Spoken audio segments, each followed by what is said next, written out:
शुभ सकाळ माझ्या गोड ताईंना, मैत्रिणींना, रुपालीच्या फॅमिली व्हिडिओमध्ये तुमचं सर्वांचं स्वागत आहे। तर वारं इतकं सुटायले की नाही, तर रोजचं आहे ना पानं भरपूर पडायलेत आणि लिंब पण झाडाला इतके पिकलेत ना, रात्री की नाही वाऱ्यामुळे लिंब पण भरपूर खाली पडायलेत आणि आपल्या झाडाचं लिंबू पण एकदम असं मोठ्याच्या मोठं एकदम असं जांबावानी भरपूर त्याला असा रस हे झाला। जसं की उन्हाळ्यामध्ये लिंबामध्ये जास्त रस नसते आणि लिंबू पण बारीक येते, पण ह्या सीझनचं लिंबू इतकं मोठं येते की नाही, जसं की थंडीमध्ये जास्त कुणी खात नाही। आणि मला की नाही थोडासा खार घालायचा आहे, कारण थोडीशी डाग लागली लिंबू येतं आणि त्याचं खार की नाही जास्त सालभर राहत नाही, पण 2-3 महिने तर टिकतंय।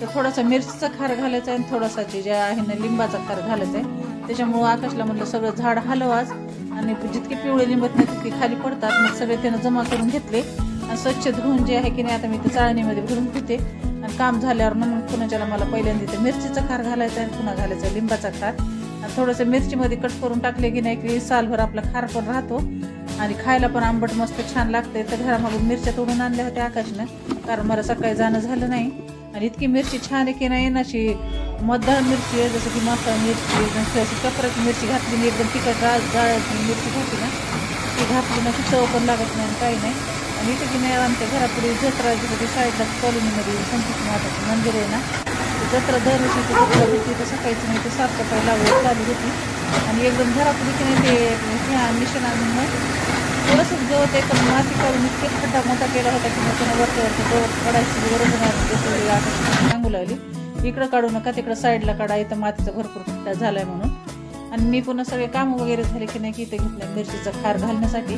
तर एवढे लिंब मला ह्याच्यामध्ये टाकायचे, तर बाकीचा लिंबाचा जे खार आहे ना ते घालायचं आणि त्याचा व्हिडिओ जे आहे ना दुसऱ्या व्हिडिओमध्ये त्याचा दाखवेल मी।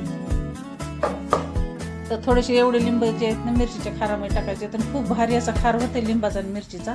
आणि मिरची पण इतकी टेस्टी की नाही, नुसती अशी तिखट नाही पण त्या तिखटपणामध्ये पण इतकी चव आहे ना, बाबळी मिरची म्हणतात ना, तर ती मिरची आहे ही आपल्या घरी लावलेली आणि खूप छान अशी चटणीमध्ये भाजी केली ना आपण की त्याच्यामध्ये जे ना टाकली ना की भाजी अशी आळून येते, म्हणलं त्याला जरासा असं घट सरपण आहे आणि मदाळ मिरची आहे। अशा पद्धतीने मी खार घालून घेतलं आणि पहिलं काय केलं, लिंब धुवून स्वच्छ ठेवले होते आणि चिरून की नाही त्याच्यातलं बी काढून घेतलं। बियामुळे पण खार नसतो म्हणतात, त्याच्यामुळे आता सगळे मिरच्या आणि लिंबू मी जे आहे ना चिरून घेतली इथं।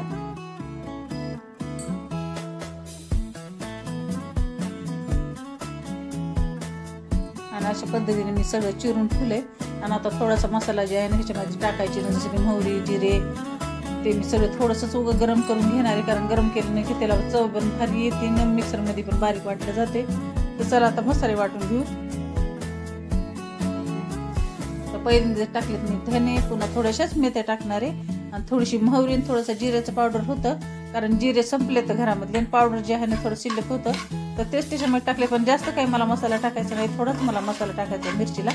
आणि जास्त मसाला टाकला ना की कोणी खात नाही ना, थोडंसं मिरच्या कसं आकाशच्या पप्पाला की नाही तेलामध्ये फ्राय करून पण खातात ती, आणि जास्त मसाला टाकला ना की मसाला खाली करपत आहे, त्याच्यामुळे मसाला थोडा टाकला आणि लसण भरपूर टाकलाय, कच्चा आपला देशी लसण आहे घरचाच गावठी, आणि थोडासा मोठा मसाला वाटून घेतलाय आणि त्याच्यामध्ये भरपूर हळद टाकायची आणि मीठ पण तुमचं जरासं जास्त टाकायचं, कारण तर खार की नाही टिकला पाहिजे। तर कारण मी तर 1 किलोचाच खार घातलाय, कारण हेच मला भरपूर दिवस जाते। आता पुसाच्या महिन्यामध्ये पण मी दुसरा खार टाकणार आहे, तात्पुरता हे खार टाकलाय आणि मला जास्त की नाही ताजा खार आवडते, तर एवढा खार जे आहे ना मी यावेळेस करीत आहे ना। आता पुसाच्या महिन्यामध्ये जे ना थोडं जास्त मिरच्याचा खार जे ना जे सालभर राहतो ना ते टाकणार आहे। आता हे तात्पुरता खार जे ना आपलं तयार करून घेते इथं। तर चला तर मी हळद टाकली, हळद जी आहे ना मी थोडीशी जास्त टाकत असते, कारण मला जास्तच आवडते हळद आणि शरीरासाठी हळद खाल्लेली चांगली पण असते, व जसे की आपली हळदी ताप राहू द्या, मधल्या कोणत्या बिमाऱ्या पण राहू द्या त्या बिलकुल होत नाहीत, त्याच्यामुळे की नाही हळद जे ना खाण्यात प्रमाणामध्ये जास्तच वापरायची।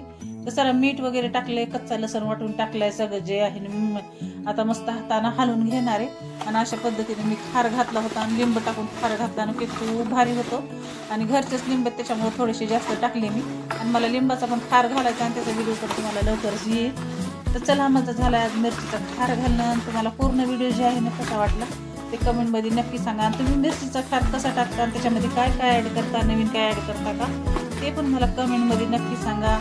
तर चला भेटूया दुसऱ्या ब्लॉगमध्ये, कसा वाटला व्हिडिओ कमेंटमध्ये नक्की सांगा। आवडलं तर लाईक शेअर सबस्क्राईब माझ्या चॅनल।